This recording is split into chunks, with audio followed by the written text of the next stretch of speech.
এই বর্ষার সময় খিচুড়ি তো সবাই কম বেশি খেয়ে থাকেন, সবারই একটি পছন্দের খাবার বর্ষাকালের খিচুড়ি।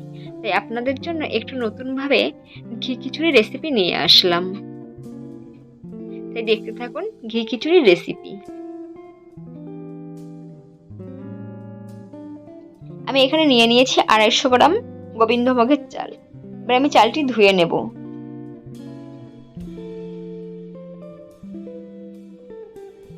চালটি খুব হালকা করে ধুয়ে নিতে হবে, কারণ নইলে চালের ঘ্রাণটি চলে যাবে। এবার ধুয়ে নেওয়া চালগুলি আমি একটি পাত্রে তুলে নিচ্ছি জলটা ঝরিয়ে।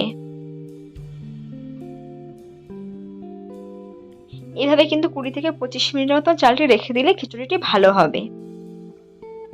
এবার খিচুড়িতে একটি পেস্ট দরকার, তাই আমি একটি পেস্ট বানিয়ে নিয়েছি। তার জন্য নিয়ে নিয়েছি এখানে 2 চামচ লঙ্কার গুঁড়ো, তারপরে দিয়ে দিয়েছি 2 চামচ হলুদ গুঁড়ো,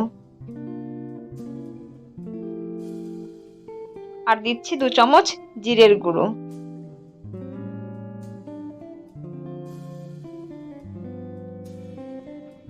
সামান্য জল দিয়ে আমি এটি একটি পেস্ট মতো বানিয়ে নেব।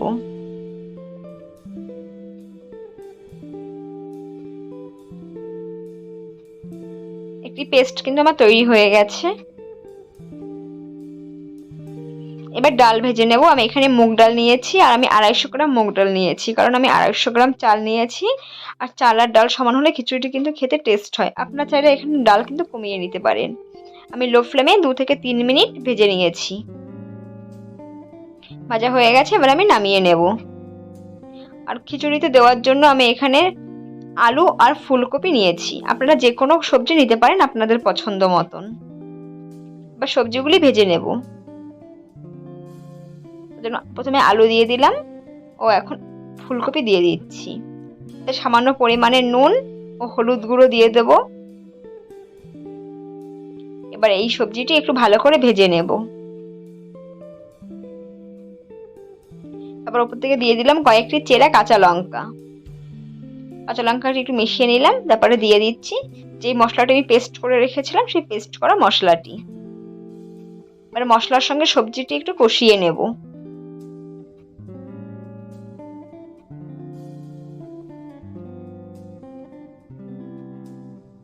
মশলার সঙ্গে সবজিটি কিন্তু খুব ভালোভাবে আমি কষিয়ে নিয়েছি। এবার দিয়ে দিচ্ছি ডাল। আর ডাল ঠান্ডা হওয়ার পরে আমি ধুয়ে নিয়েছিলাম। গরম ডাল ধোবেন না, তাতে ডাল শক্ত হয়ে যেতে পারে। ডাল দেওয়া হয়ে গেছে, এবার আমি দিয়ে দেব চাল। যে চালটা আমি ধুয়ে রেখেছিলাম সেই চাল আমি দিয়ে দেব।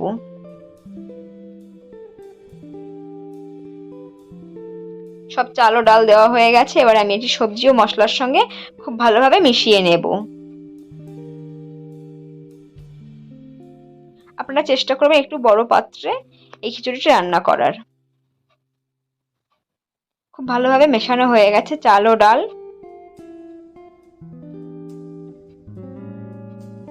এই সময় গ্যাসের ফ্লেমটি কিন্তু লো করে রাখবেন, নইলে চালগুলো ভাজা ভাজা হয়ে যাবে। এবার অন্যদিকে আমি একটি হাঁড়িতে গরম জল বসিয়ে দিয়েছি। জল আমার গরম হয়ে গেছে। এটাতে আমি দিয়ে দিচ্ছি 2টি তেজপাতা, আর দিয়ে দেব পরিমাণ মতো নুন। জল ফুটে উঠেছে। এবার যেই চাল ডাল সবজি ভেজে রেখেছিলাম সেগুলি সব দিয়ে দেব।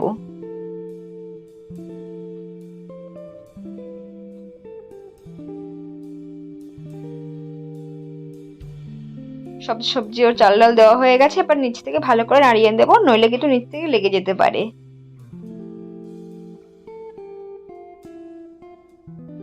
এবার ঢেকে রেখে দেব 20 থেকে 25 মিনিটের জন্য।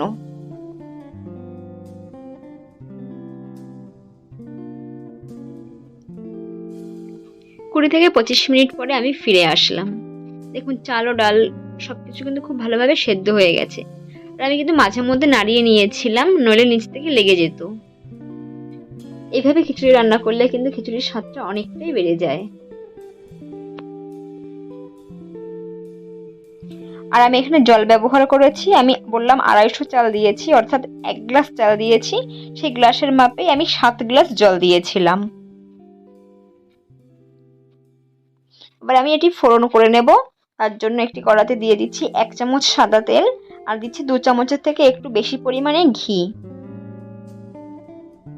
ঘিটি গলে গেলে পরে এবার দিয়ে দেব খুবই সামান্য পরিমাণে হিং। আর আপনারা যদি হিং পছন্দ না করেন সেক্ষেত্রে হিংটি বাদ দিয়ে দেবেন। তারপরে দিয়ে দিচ্ছি 2টি শুকনো লঙ্কা, বা দিয়ে দিচ্ছি 2টি চিড়ে রাখা এলাচ আর কয়েক টুকরো দারচিনি। একটু ভেজে নেব, এর থেকে সুন্দর একটা স্মেল বেরোলে খিচুড়িতে ঢেলে দেব। ফোড়নটি করা হয়ে গেছে, এবার আমি খিচুড়িতে ঢেলে দিচ্ছি। এবার খিচুড়ির সঙ্গে এই ঘিটি খুব ভালোভাবে মিশিয়ে নেব।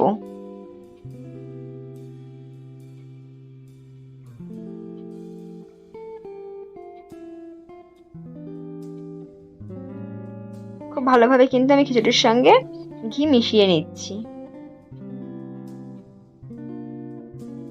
নইলে পুরো খিচুড়ির সঙ্গে কিন্তু ঘিটি মিশবে না। আমাদের খিচুড়ি রান্না করা কমপ্লিট। এবার আমি গ্যাসটি অফ করে ঢেকে রেখে দেব 3 থেকে 4 মিনিটের মতো।